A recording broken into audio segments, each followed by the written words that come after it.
I think we're all set and ready to go now. So, welcome to Tricks of the Ashtray channel. Today is the 23rd of September 2018, and on today's video, we're continuing with the myth of whiteness, part number 16.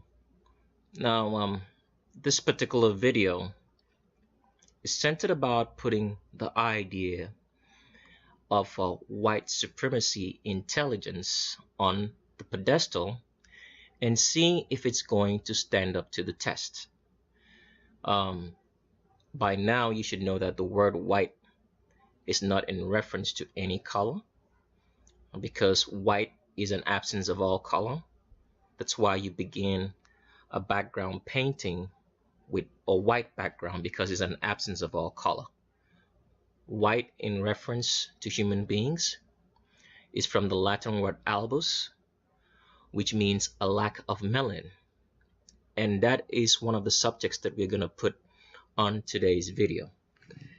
And if you have hidden all warning before you watch this video, I want you guys to understand one thing. When we talk about white supremacy, a lot of people, especially if you're white, that means anybody who has straight hair, irrespective of what the color of your skin looks like. A lot of people listening to these videos sometimes find it very uncomfortable. They might think that the videos that we're making, it's a personal attack on you. And I want you guys to understand something. If you're white, that means anybody that has straight hair, because scientifically that's what it means, that you have albinism. I want you guys to pay very special attention to my words and what I'm about to say. What we're talking about is not a personal attack on anybody, because unknown to people who have straight hair, that means you're an albino, white supremacy is killing white people or anybody who has straight hair first the most. The Vatican makes us believe that white supremacy is targeting blacks, but I want you to understand this concept. I want you to think very, very clearly. I'm going to give you a special example of what I'm saying right now. White supremacy is a gun, all right? And when you aim a gun at someone, you have to put a bullet inside that gun first. When the gun gets fired, the bullet has to be destroyed first before it reaches its target.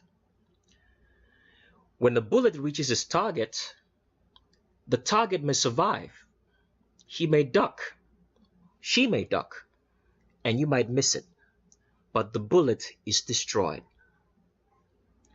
White supremacy is a gun. The bullets are the people used to fire that gun. That means if you label yourself white, you are the bullet for that gun. You're going to get destroyed first before you were used to destroy a black person. So a lot of people will think that, blacks are the ones who die first in the system of white supremacy, but it's not the case. It's white people or anybody who has straight hair that gets to die first. The blacks will still survive. Why is that the case? Because albinism came from blacks. The lesser is included in the greater. The lesser cannot kill the greater. So it's a futile attempt. So when you're listening to our videos, I want you to understand that white supremacy destroys white people first, or albinos, before it destroys blacks. And I want you guys to understand this, that white supremacy, because we use the name white supremacy, it doesn't mean that black people are, innocent of white supremacy.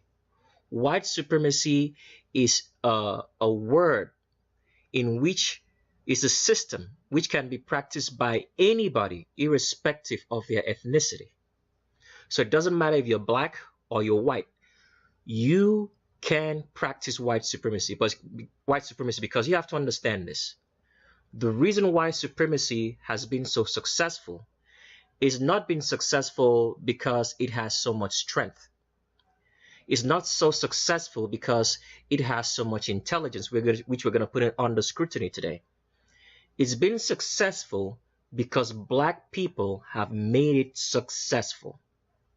Because you have to understand that 4/5 of the world's population is black with woolly hair, and 1/5 of it is made of people who have straight hair, or albinos as we call them, which is now called white.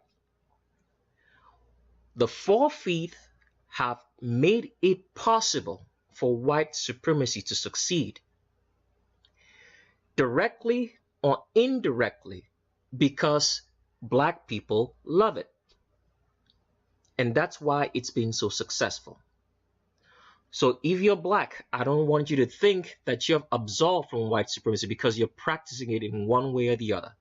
And the practice of white supremacy means as long as anything you do is for the benefit of the white supremacist master, which reside in the Vatican, then all is well. You have to understand that. If you look at all the white establishments, organizations around the world, you find black people inside there. And they are the real brains, as we're going to show and prove today. So with that, let's get into this conversation, and let me tell you how it all started, that we have to end up on the myth of white supremacy, part number 16. Before I get into explaining how we have arrived at the myth of whiteness, part number 16, I hope that everybody out there who's white understands the words that I just said before they start watching this video, because I want you guys to understand that the leaders, the people running this world through the Vatican, who label themselves whites, who are actually the great grandsons of Genghis Khan, do not actually care about you. The white population is just a cannon fodder for them to stay in power and succeed. So I want you to understand that very, very clearly, because the white population, or the albinic population around the world, are the bullets that's making white supremacy to succeed, in that the guns are always locked and loaded and always firing. And like we've explained before, black people will survive through this. They may duck it, but it will destroy the albinic population first before it gets to the black population. So I hope you guys have understand that. If you've understood that so far, then we can continue on and start talking about how we arrived at the myth of white supremacy, part number 16.